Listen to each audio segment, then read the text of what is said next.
Well, now after that, the DMK MP Kanimozhi has demanded the suspension of Mr. Kotecha. She has sought disciplinary proceedings against him. She now joins us on NDTV. Thank you, ma'am, Ms. Kanimozhi, for your time right now. You have said on Twitter that this statement speaks volumes about the Hindi domination being imposed in India. Why do you say that, ma'am? Because if I can just play devil's advocate, critics would say that he gave a disclaimer that he does not speak Hindi. But you think there is more to that? There's a stealth with which this is being pushed forward?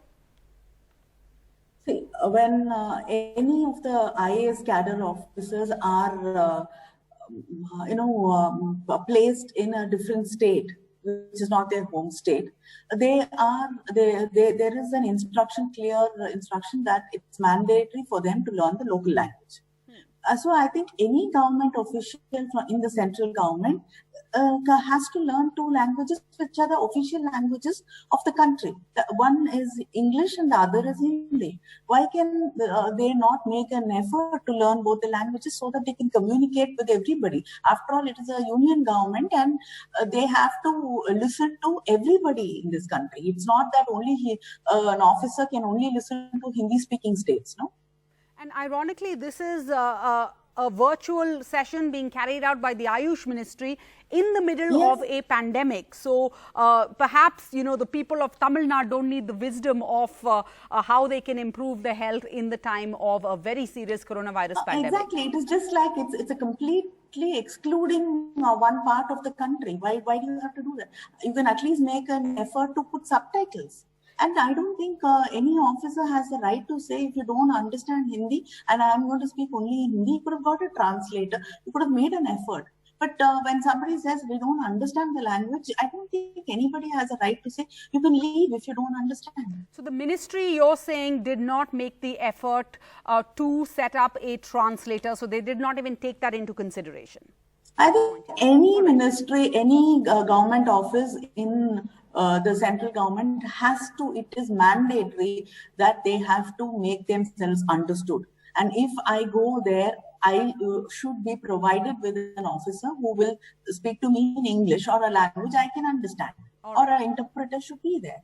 And obviously, this comes on the heels of about a few weeks ago, you were asked by a CISF officer whether you were Indian. This was at the airport. This was because the CISF officer was making announcements just in Hindi.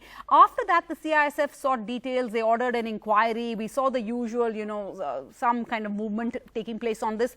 But do you believe there has been any change? They have promised to make sure that they will make sure that the officers who are in frontal duties will be able to speak the local language. And that much is fine.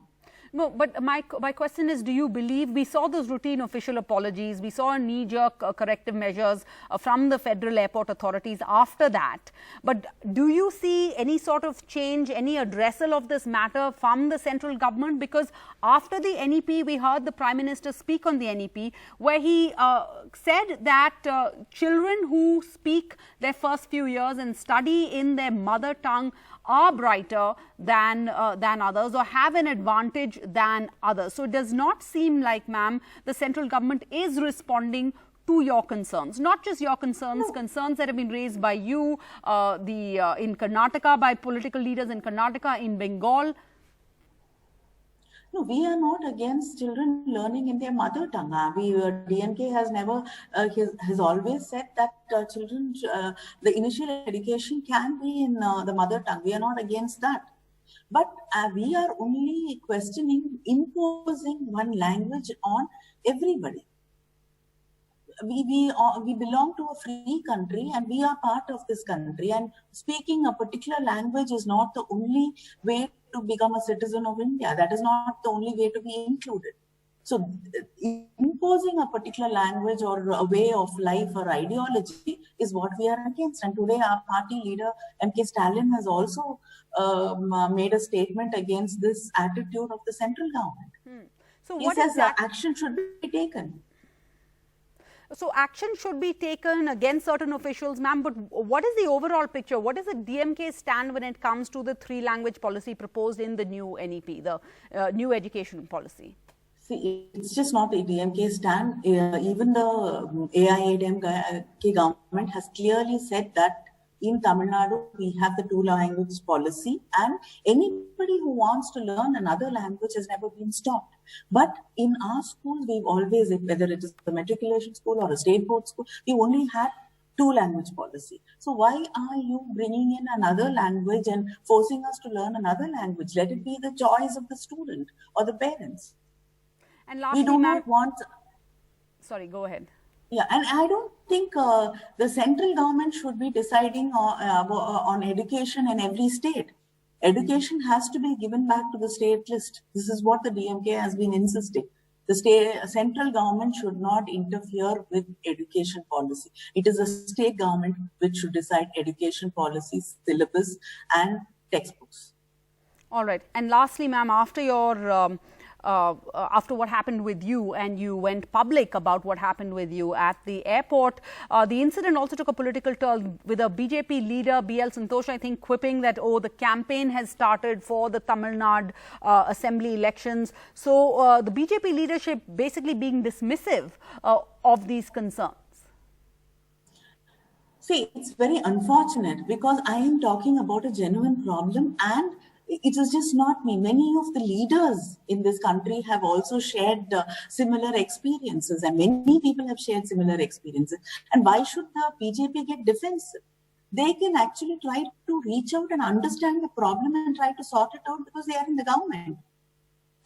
So they, in a way, they are actually saying that they will continue to impose Hindi, and it is right.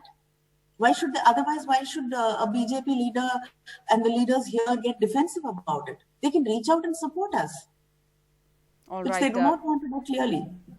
DMK MP Kanimozhi, thank you for your time and sharing your views on this matter. Appreciate it. Thank you.